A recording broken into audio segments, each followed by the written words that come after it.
Welcome back to the podcast. I'm Aaron Fleming, and I'm talking today with Jocelyn Taylor.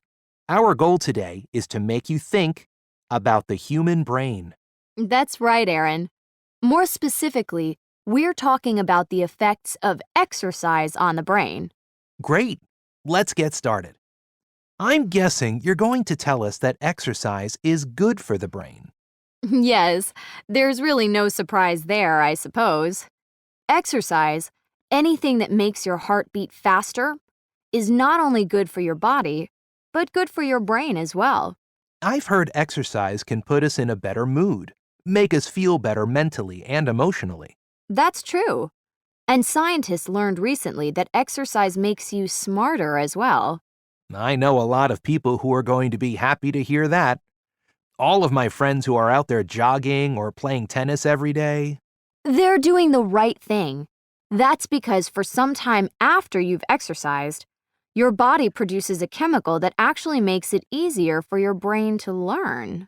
Wait now. In order to learn something, don't you just need to repeat it several times? For example, my son is learning to ride a bicycle. He practices near our house, with some help from me, of course. And when he does, his brain sends him bike riding messages along certain pathways in his brain. Eventually, he'll know how to ride a bike. No problem. That's right. And those bike riding messages form new connections between the neurons in your son's brain.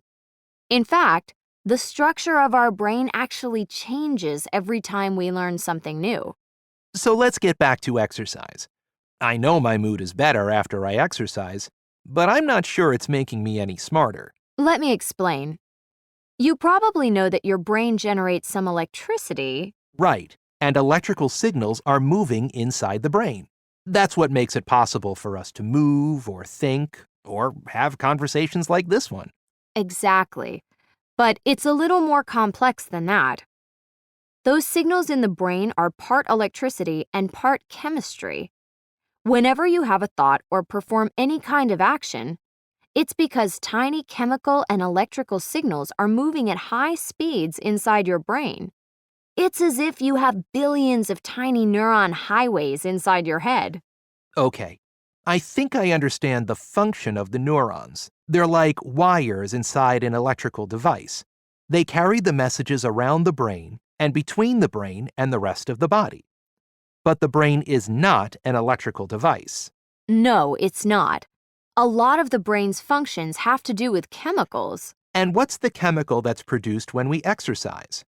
It's called BDNF, and it's really important for memory and learning. The reason for this is that BDNF controls some of the processes in the brain, such as the way the brain grows new neurons.